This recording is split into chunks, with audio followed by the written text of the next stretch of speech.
네, 여러분 반갑습니다. 저는 일청년부 이진을 담당하는 유재준 목사라고 합니다. 저희가 이제 9월 한 달 동안 이제 썸데이를 좀 준비하면서 복음에 대해서 같이 말씀을 나누고 있는데 지난주 이제 첫 번째 이제 김성민 목사님 통해서 저희가 말씀을 들었고 또 특세로 함께 좀 기도했고 앞으로 계속해서 9월 마지막 주까지 저희가 복음에 대해서 좀 깊이 있게 묵상해보고 생각해보는 시간이 되면 참 좋겠습니다. 우리가 믿는 신앙은 기독교 신앙입니다. 기독교라고 하는 말은 그리스도라는 말의 한문적 표현입니다. 다시 말해서 우리가 믿는 신앙이라는 것은 우리는 그리스도를 믿는 사람이라는 의미입니다. 우리 한 사람 한 사람이 하나님의 아들 예수 그리스도를 믿는 믿음으로 말미암아 우리는 그리스도인이 되었습니다. 우리는 어떻게 교회를 오게 되셨습니까, 여러분? 저 같은 경우는 모태신앙이었습니다. 어머니 뱃속에서 태어나 보니까 교회를 다니고 있었습니다. 또 저같이 모태신앙이 아닌 우리 형제 자매님들도 많이 계시죠. 언젠가 누군가의 손에 이끌려서 교회 가보자. 하나님 좋은 분이야. 하나님이 널 사랑하셔. 예수님이 우리를 위해 십자가를 지었어. 라는 이 짧은 이야기를 통해서 누군가의 손에 이끌려 교회에 온 사람들이 또 있습니다. 어떤 이유에서든지 우리는 누군가에 의해서, 부모님에 의해서든 어떤 친구에 의해서든 누군가에 의해서든 우리는 누군가의 손에 이끌려서 예배를 드리고 교회에 오게 되었습니다.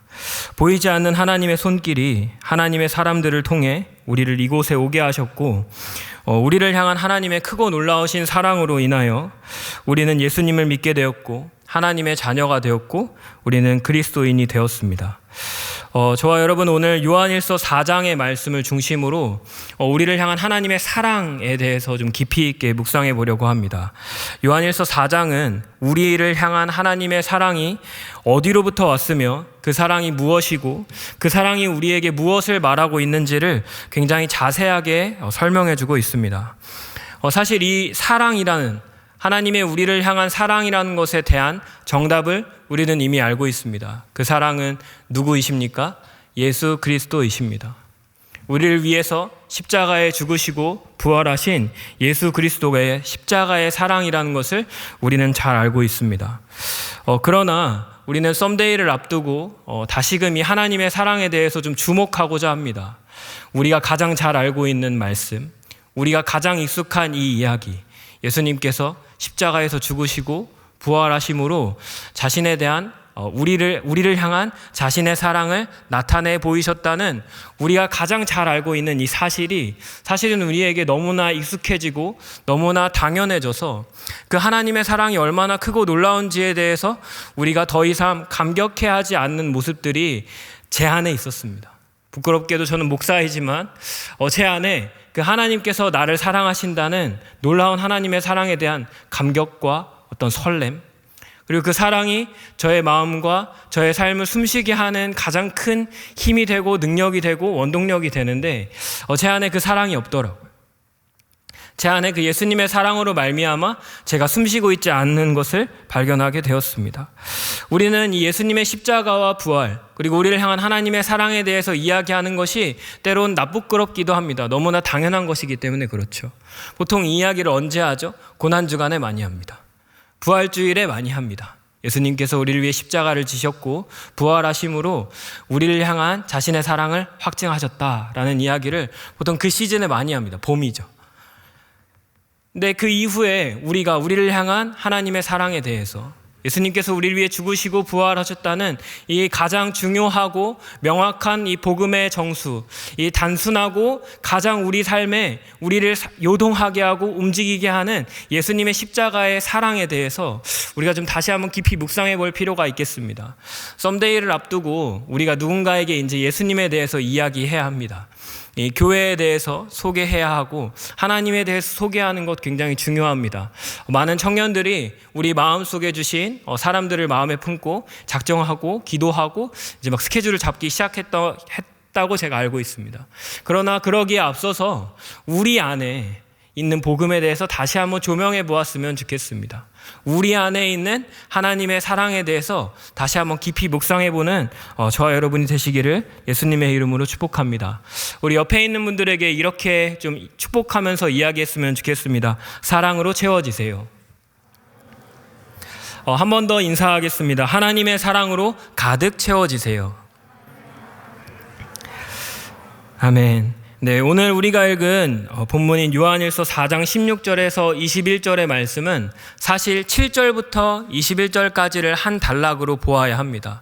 7절의 말씀을 시작하면서 헬라어 성경에 보면 사랑한다라는 단어로 시작해서 21절에 사랑한다라는 표현으로 우리가 잘 알죠? 수미상관의 이 법칙을 사용함으로써 이 문단이 하나의 문단을 이루고 있다는 것을 우리에게 말해주고 있습니다.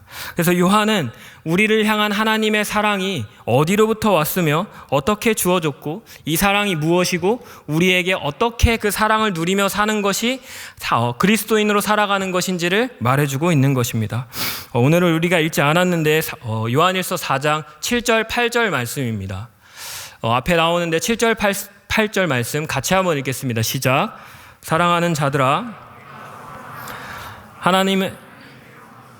사랑하는 자마다 하나님으로부터 나서 하나님을 알고 사랑하지 아니하는 자는 하나님을 알지 못하나니. 아멘. 사랑이 하나님께 속했다라는 말씀은 진정한 사랑은 하나님께 있다는 말입니다. 사랑이 하나님께 속하였고 하나님은 사랑이시라라는 말씀을 거꾸로 뒤집어서 설명해 보면 우리 안에는 사랑이 없다는 것입니다. 우리는 사랑할 수 없는 존재들이고 진정한 사랑은 하나님에게만 있고 진정한 사랑은 하나님으로부터만 공급받고 진정한 사랑은 하나님으로부터만 경험할 수 있다는 사실입니다. 우리 모두는 사랑받고 싶어 합니다. 우리 모두는 사랑을 갈망해하고 여러 가지 많은 사람들로부터 다양한 방법으로 사랑받으며 살고 싶은 것이 저의 마음이고 우리 모두의 마음입니다. 그래서 사람들은 각자 자신이 원하는 사랑의 대상을 찾아서 그것들로부터 사랑받기를 열심히 노력합니다.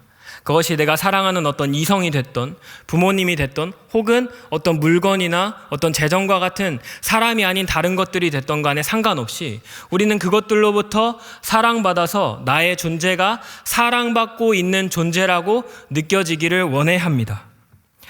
법륜 스님의 증문즉설에 보면 우리의 마음에 공허하고 이 빈 공간이 존재한다고 말합니다. 근데 그 공간을 우리는 계속 채우려고 하는데 채워지지 않습니다. 그래서 법륜 스님의 증문즉설에는 우리는 왜 이렇게 공허하고 허무함을 느낍니까? 라는 질문에 우리가 욕심이 많아서 그렇다라고 합니다. 그래서 이 공허함과 이 허탈함을 해결할 수 있는 방법이 무엇입니까? 라는 질문에는 우리의 마음의 내면을 깊이 들여다보고 우리 안에 욕심을 버리고 우리 내면에 있는 것들을 비워내기 시작하면 마침내 언젠가 우리는 그것들로부터 자유할 수 있을 것이라고 합니다. 이 불교에는 무소유라는 개념이 있습니다.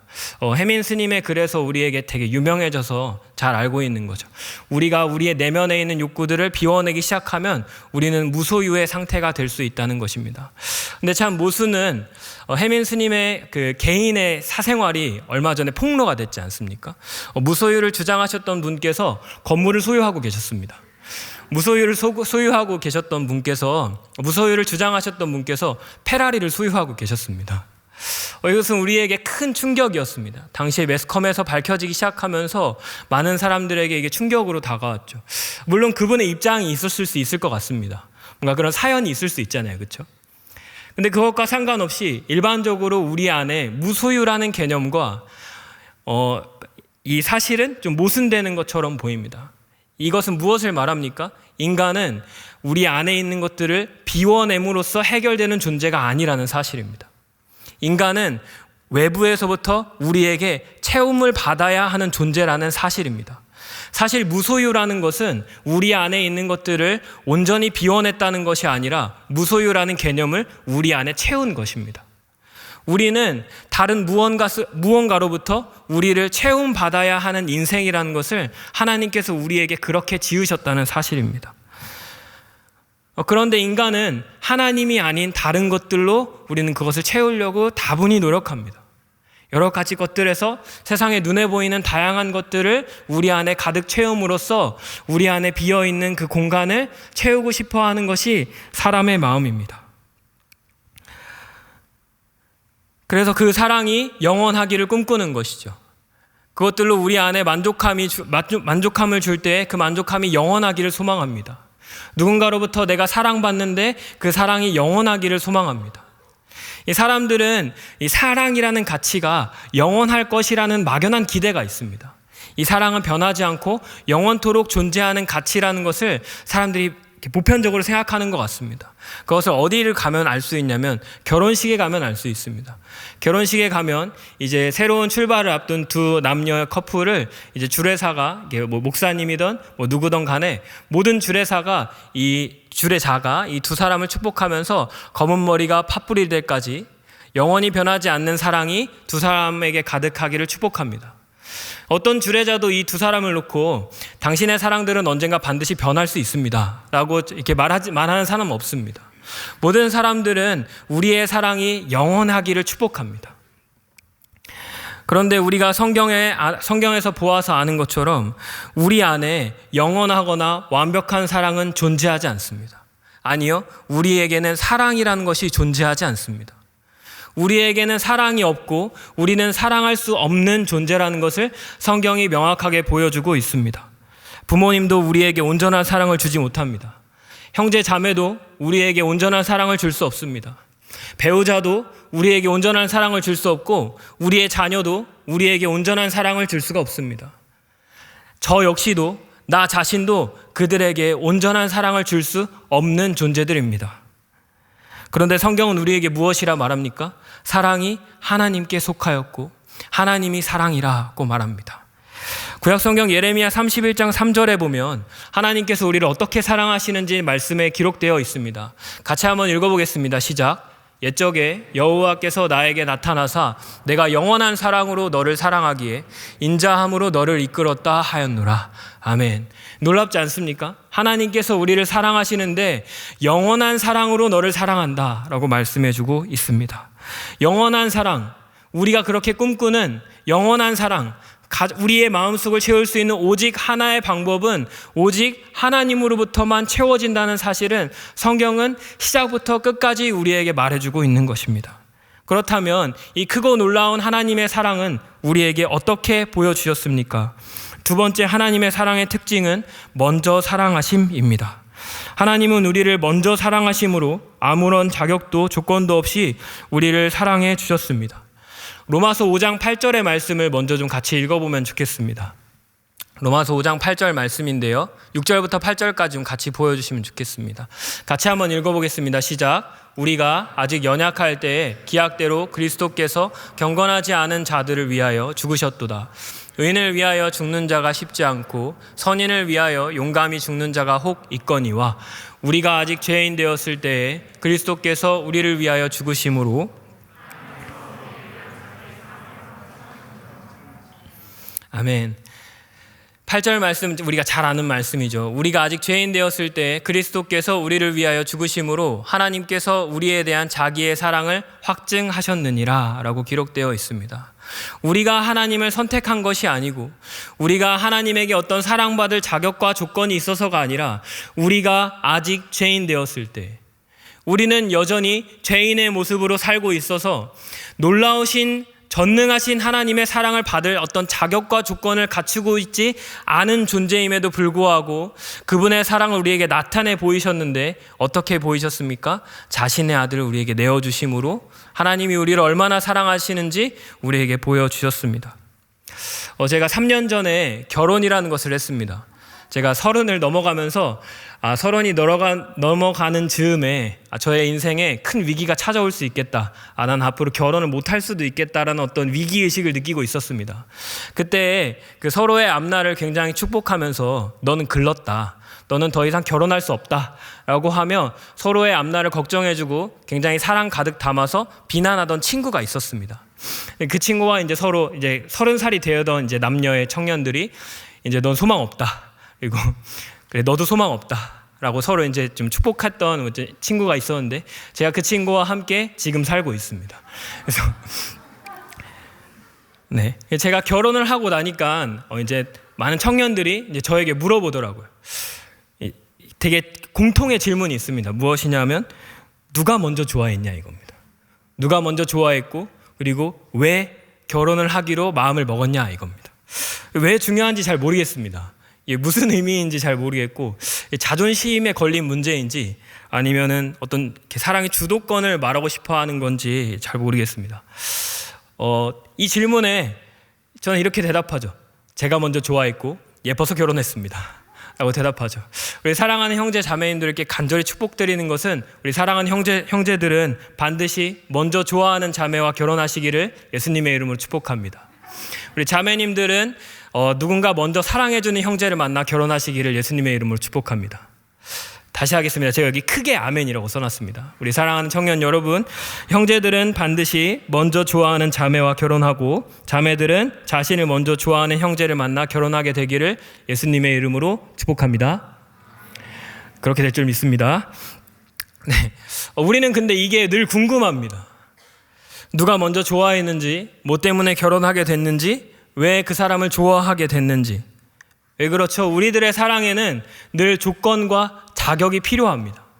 이 사람이 나의 눈에 얼마나 아름다워 보이는지, 이 사람의 키는 얼마인지, 이 사람의 얼굴, 어떤 그 성격, 성향, 뭐 취미, 학력, 뭐 어떤 재력 이런 것들이 얼마나 갖추고 있는 것들인지 우리에겐 굉장히 중요한 조건입니다. 이 배우자 기도를 성실하게 하는 이제 가끔 형제 자매를 만나게 되는데 그들의 이 배우자 기도의 목록을 보면 정말 대단합니다. 태어났을지 잘 모르겠을 정도로 대단한 이 배우자 기도의 리스트업을 볼 때가 있습니다. 우리들의 사랑은, 세상의 사랑의 방식은 이런 것입니다. 상대방이 내가 사랑할 만하면, 상대방이 내가 사랑할 만한 가치가 있는 사람인지를 잘 살펴보고 우리의 마음을 열어서 그 사람을 좋아하게 되는 것이 일반적인 우리의 사랑입니다. 그런데 하나님께서 우리를 사랑하시는 방법이 그렇지 않다고 성경은 말해주고 있습니다. 요한일서 4장 10절의 말씀입니다.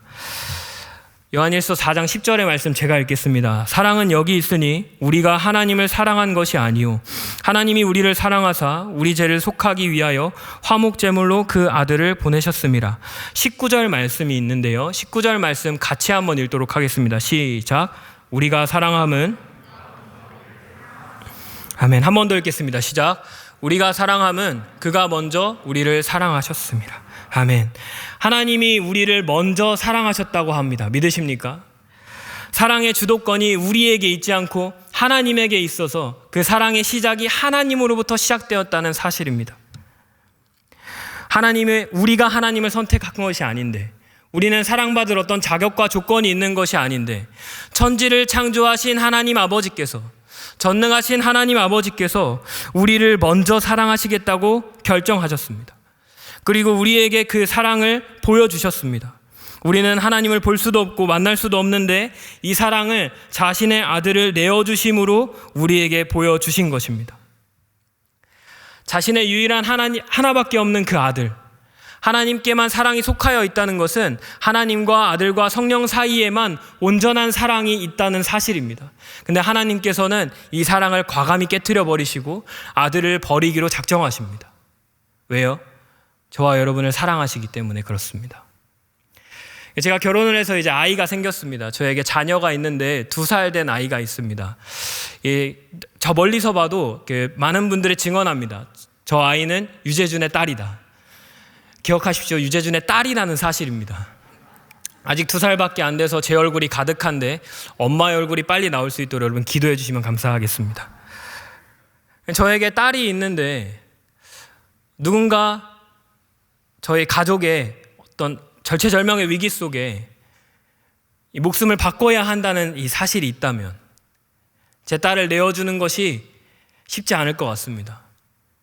차라리 제가 가면 갔지, 제 목숨을 던지면 던졌지, 제 딸의 목숨을 누군가를 위해 내어준다는 것은 참 어려운 일인 것 같습니다. 부족하고 연약한 저에게도 세상에 가장 귀한 저에게 자녀가 있고 저의 아내가 있는데 하물며 우리 가족을 위해서 제 자신이 아닌 저의 가족, 저의 딸의 목숨을 내어준다는 것은 참 어려운 일입니다. 그게 설령 제 사랑하는 다른 가족이라 한다 할지라도. 그런데 하나님께서 우리를 사랑하시는 방법이 어떤 방식입니까? 자신의 아들을 내어주셨습니다. 여전히 죄인인 나를 위해서, 오늘도 자기만을 위해서 살고 반복되는 죄악의 굴레 속에 벗어나지 못한 우리의 모습임에도 불구하고 사랑받을 자격도 없고 오늘도 우리는 주님이 필요 없다, 주님 없이도 살 수 있다고 계속해서 도망치는 우리를 향해서 자신의 아들을 내어주심으로 우리를 향한 하나님의 사랑을 나타내 보이셨다는 사실입니다. 그렇게 하셔야만 했다는 사실입니다. 왜요? 우리를 사랑하시기 때문입니다. 다른 이유는 없습니다. 하나님이 우리를 사랑하시기 때문에 자신의 아들을 포기하셔야만, 자신의 아들을 십자가에 죽게 내버려 두셔야만 우리가 살 수 있기 때문에 하나님은 그러기로 결정하셨습니다. 자격 없는 우리에게, 사랑받을 어떤 조건도 갖추지 못한 우리에게 하나님은 크고 놀라운 사랑으로 우리에게 베풀어 주셨습니다. 영국의 시인이자 신학자인 프란시스 톰슨은 이런 하나님의 사랑을 비유적으로 설명하며 천국의 사냥개라는 시를 지었습니다. 이 사냥개는 자신이 정한 먹잇감을 자신 앞에 엎드러질 때까지 끝까지 쫓아가도록 훈련되어 있습니다. 그래서 마침내 그 먹잇감을 물고 그 사람이 죽어서 엎드려질 때까지 끝까지 쫓아가는 것이 사냥개의 특징입니다. 그런데 이런 사냥개를 하나님의 사랑에 빗대어 우리에게 말해주는 것입니다. 우리가 잘 아는 시편 23편에 이런 말씀이 기록되어 있습니다. 23편 6절의 말씀인데요, 같이 한번 읽겠습니다. 시작. 내 평생에 선하심과 인자하심이 반드시 나를 따르리니 내가 여호와의 집에 영원히 살리로다. 아멘. 우리가 잘 아는 다윗의 시죠. 사람들이 가장 좋아하는 시편 23편의 말씀입니다. 근데 여기서 마지막에 내 평생에 선하심과 인자하심이 반드시 나를 따르리니 라는 표현은 히브리어로 라다프라는 동사를 사용하는데, 사실은 이 히브리어 단어의 의미를 조금 더 살려서 번역하면 내 평생에 선하심과 인자하심이 반드시 나를 추적하리니 라고 번역할 수 있습니다. 다시 말해 하나님의 선하심과 인자하심이 내가 사는 날 동안 나를 추적하고 붙어 다닌다. 즉 질척거리는 하나님의 사랑입니다. 내가 싫다고, 하나님의 사랑 없어도 괜찮다고, 하나님 없어도 괜찮으니 나를 좀 내버려 두라고 라고 말하는 우리에게 아니라고, 내가 널 끝까지 사랑할 거라고, 네가 날 포기한다 할지라도 내가 널 포기하지 않겠다고 끝까지 찾아오시는 그 하나님의 사랑입니다. 간절히 기도하는 것은 우리를 추적하시는 하나님의 사랑이 오늘 저와 여러분에게 가득하시기를 예수님의 이름으로 축복합니다. 마지막으로 이렇게 하나님으로부터 임하는 완전하고 영원한 사랑이 우리를 먼저 찾아오시고 아무런 자격과 조건이 없는 우리에게 자신의 아들을 내어주심으로 우리를 향한 하나님의 사랑을 나타내 보이셨는데, 그럼 이런 사랑을 받은 우리는 어떻게 해야 합니까? 마지막 세 번째는 서로 사랑하라는 것입니다. 서로 사랑하라. 참 재미있는 것은 요한일서는 우리가 하나님으로부터 그 놀라운 사랑을 받았으면 하나님을 뜨겁게 사랑하고 하나님을 뜨겁게 예배하라고 권면하고 있지 않습니다. 요한일서를 자세히 살펴보면 하나님을 더욱더 사랑하라는 표현은 나와 있지 않고 반복적으로 우리에게 이렇게 말해줍니다. 서로 사랑하라고 말입니다. 본문 20절 21절의 말씀입니다. 우리 같이 한번 읽어볼까요? 20절 시작. 누구든지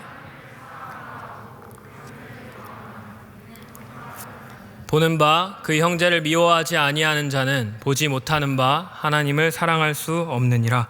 우리가 이 계명을 주께 받았나니 하나님을 사랑하는 자는, 앞서 사랑이 하나님께 속한 것이라는 말씀은 우리 안에 사랑이 없다라는 것을 의미한다고 했습니다. 우리는 본래 서로 사랑하지 않고 사랑할 수 없는 사람들인데, 우리가 서로 사랑하기 시작한다는 것은 우리 안에 하나님의 사랑이 존재한다는 사실을 의미하는 것입니다. 우리는 사랑할 수 없고 사랑이 없고 사랑하지 않는 사람들인데, 우리가 서로 사랑하기 시작한다는 것은 우리 안에 하나님이 거하시고 우리 안에 하나님의 사랑이 함께 하시고 저와 여러분 안에 참된 그리스도인의 모습이 나타나기 시작한다는 것을 요한일서는 의미하고 있는 것이죠.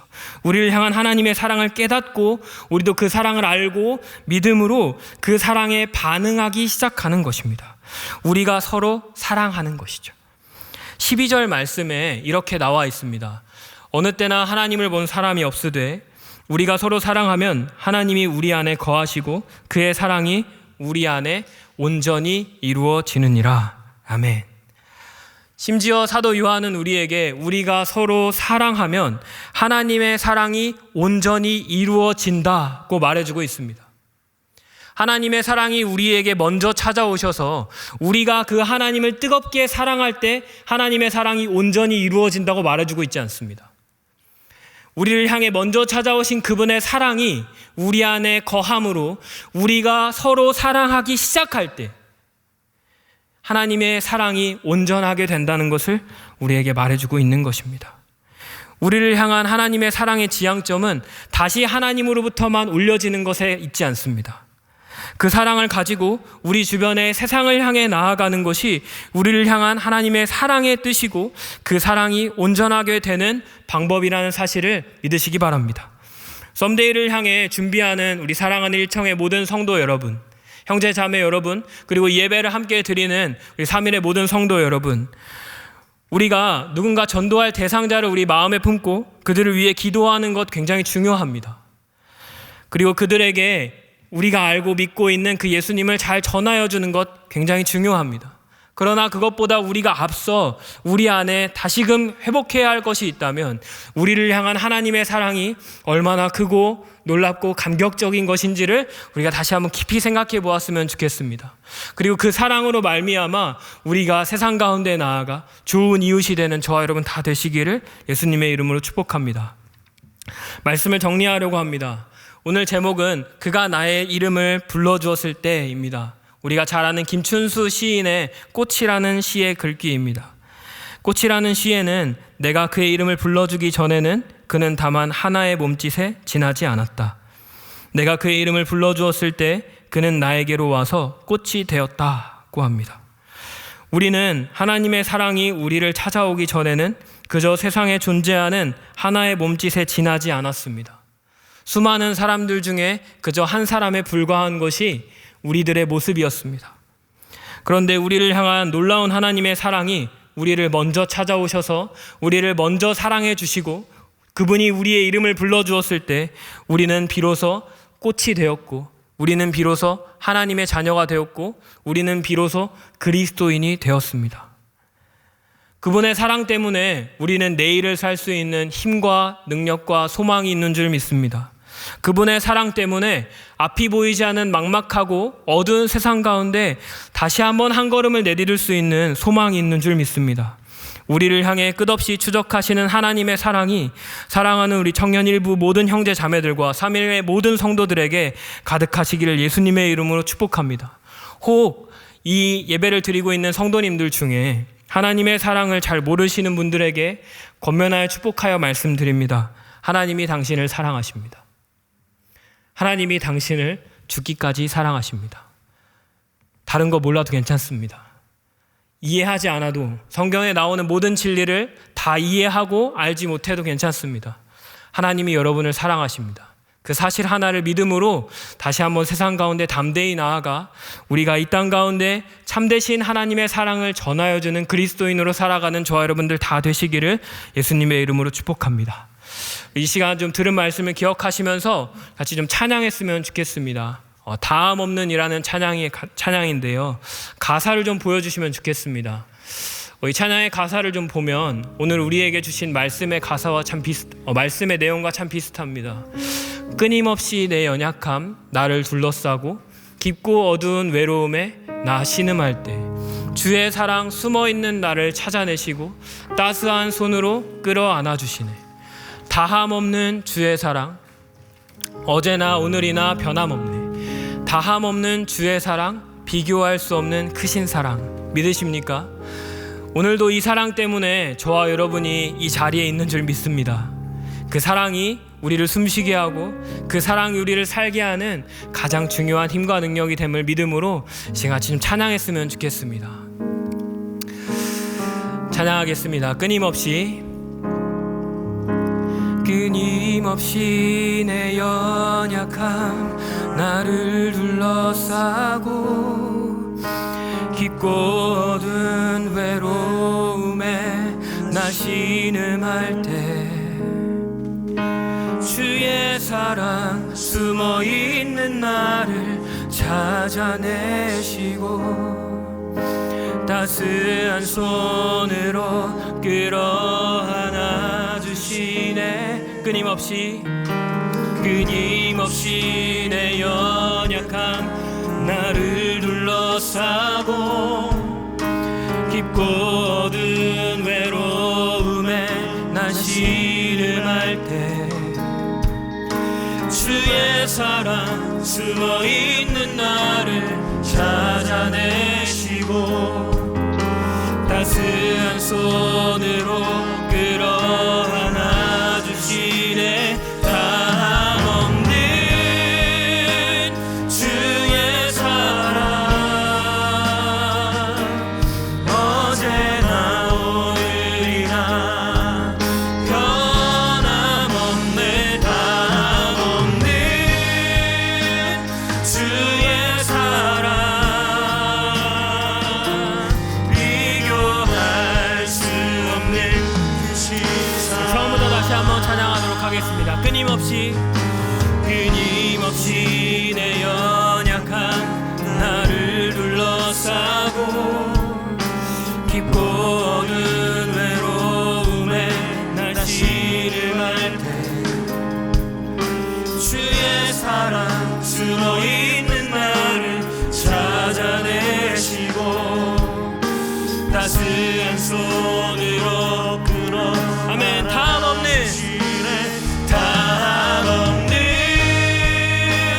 주의 사랑 어제나 오늘이나 변함없네. 다함없는 주의 사랑 비교할 수 없는 그 신사랑. 찬양해 주님의 사랑 경배해 영원한 이름. 찬양해 주님의 사랑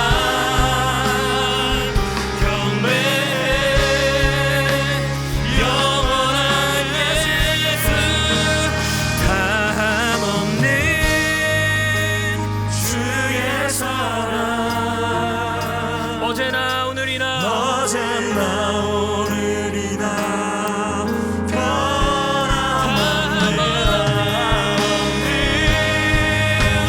주의 사랑 비교할 수 없는 그 신의 사랑. 다시 한번 고백하겠습니다. 다함없는 주의 사랑 어제나 오늘이나 변함없네. 다함없는 주의 사랑 비교할 수 없는 그 신사랑. 이 시간 좀 같이 기도했으면 좋겠습니다. 들은 말씀을 좀 기억하시면서 같이 기도할 때 하나님이 여러분을 사랑하십니다. 하나님이 저와 여러분을 사랑하시는데 끝까지 사랑하신다고 말씀하십니다. 혹시 우리 안에 이 하나님의 사랑을 거부하고 하나님 없어도 괜찮으니까 하나님 아닌 다른 것으로 우리를 채우려고 했던 우리의 모습들이 있다면, 혹 이 예수님의 우리를 향한 그 크고 놀라우신 사랑이 우리 안에 메말라서 더 이상 그 사랑이 우리 마음속에 띄지 않는 여러분이 계시다면 다시 한번 그 주님의 사랑을 묵상하고 회개하며 나아갔으면 좋겠습니다. 네, 주님, 우리가 다른 것으로 하나님의 사랑을 채우려고 했다면, 하나님의 사랑으로 도망치려 했다면 하나님 나를 불쌍히 여겨주시고 다시 한번 나를 향한 끝없는 하나님의 사랑으로 나를 채워주시옵소서. 하나님, 그래서 그분의 사랑으로 인하여 감격하며 살아가게 하시고 그 사랑으로 인하여서 세상 가운데 영원한 그 사랑, 가장 소중하고 가장 가치 있고 그 무엇과도 비교할 수 없는 하나님의 사랑을 나타내 보여줄 수 있는 참된 그리스도인으로 살게 하여 주시옵소서. 이런 제목 가지고 주님의 이름 한번 외치고 일단 함께 기도하도록 하겠습니다. 함께 기도하겠습니다. 주여, 네, 주님 감사합니다. 우리를 향한 놀라우신 주님의 사랑으로 인하여 아버지, 오늘 우리가 이곳에 있습니다. 아버지, 이곳에서 우리가 함께 주님의 이름을 부르고 주님의 이름을 찬양하고 그 놀라운 사랑으로 인하여 우리가 함께 주님의 영광을 보게 하시니 감사합니다. 아버지, 우리 안에 메말라버린 하나님의 사랑을 다시 한번 회복시켜 주시고, 하나님, 우리가 하나님이 아닌 다른 것으로 그 사랑을 대체하려고 했다면, 하나님, 우리가 그것으로 다시 우리의 속에 다른 것들로 채우려고 했다면 하나님, 우리를 불쌍히 여기시고 하나님, 그 사랑의 앞에 엎드려진 우리의 삶이 되게 하여 주시옵소서. 하나님, 그래서 우리가 주님의 사랑으로 말미암아 숨쉬게 하시고 우리를 향한 그 크고 놀라우신 하나님의 사랑으로 말미암아 살게 하시고 그 사랑으로 말미암아 우리가 영원토록 주님과 함께 동행하기를 힘쓰는 우리 모두가 될 수 있도록 인도하여 주시옵소서. 하나님, 우리를 향해 먼저 찾아오신 그분의 사랑을 아버지, 우리가 온전히 보기를 간절히 소망합니다. 세상 가운데 나아가 아버지를 향한 주님의 사랑을 아버지 전하며 살아가는 아버지 좋은 이웃이 되게 하시고 좋은 친구가 되게 하시고 아버지 좋은 직장 동료가 되게 하시고 좋은 아빠가 되게 하시고 엄마가 되게 하시고 하나님, 좋은 사람이 되게 하셔서 아버지, 메말라간 이 세상 가운데 아버지 참되신 주님의 사랑을 전파하여 주는 아버지, 우리 모두가 될 수 있도록 인도하여 주시고 함께하여 주시옵소서. 아버지, 우리가 작정한 우리 한 사람 한 사람을 주님 생각하며 기도합니다. 아버지, 그들에게 아버지 참되신 하나님의 사랑을 전하여 줄 수 있는 우리 모두가 되게 하시고 아버지, 우리가 준비하는 시간들을 통하여서 하나님께 영광이 되고 우리 안에 큰 기쁨이 되는 기와 복된 시간이 될 수 있도록 주님 인도하여 주시옵소서.